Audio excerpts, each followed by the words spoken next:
एक छोटे से गांव में रहने वाली लड़की सना अपनी मां और 3 बहनों के साथ रहती थी। उनके पिता का देहांत कई साल पहले हो चुका था।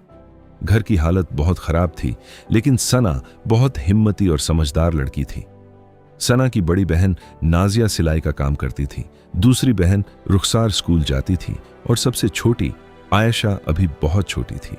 उनकी मां बीमार रहती थी, इसलिए घर की जिम्मेदारी सना और उसकी बहनों पर ही थी। सब कुछ ठीक चल रहा था, लेकिन उनकी जिंदगी में एक बड़ा तूफान आने वाला था। गांव का एक पुलिस वाला इंस्पेक्टर रणवीर सिंह बहुत ही जालिम और घमंडी इंसान था। उसे अपनी वर्दी का बहुत घमंड था और वो गरीब लोगों को परेशान करके मजा लेता था। एक दिन वो सना के घर आया और बोला, तुम लोग यहां बिना परमिशन के रह रहे हो, ये जमीन सरकारी है। सना ने डरते हुए कहा, सर ये हमारा पुश्तैनी घर है, हमारे अब्बू के नाम पर है। लेकिन रणवीर सिंह को सच्चाई से कोई मतलब नहीं था। उसने धमकी दी, अगर इस घर में रहना है तो हर महीने पैसे देने पड़ेंगे, नहीं तो सबको जेल में डाल दूंगा। सना और उसकी बहनें डर गईं। उनके पास इतने पैसे नहीं थे, लेकिन मजबूरी में उन्होंने पैसे देना शुरू कर दिया। दिन बीतते गए और रणवीर सिंह की जुल्म भी बढ़ते गए। वो कभी भी घर में घुस आता, बहनों को डराता और कभी कभी गलत नजरों से भी देखता था।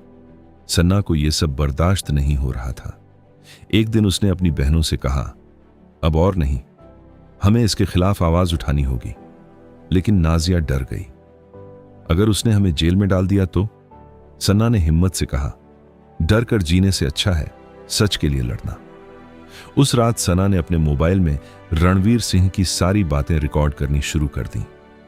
कुछ दिनों बाद जब वो फिर पैसे लेने आया, सना ने उसकी हर धमकी रिकॉर्ड कर ली। फिर सना सीधे शहर गई और एक बड़े ऑफिस में जाकर शिकायत दर्ज करवाई। शुरू में किसी ने उसकी बात पर ध्यान नहीं दिया, लेकिन जब उसने वीडियो और रिकॉर्डिंग दिखाई तो सब हैरान रह गए। मामला ऊपर तक पहुंच गया। एक दिन अचानक गांव में पुलिस की गाड़ियां आईं।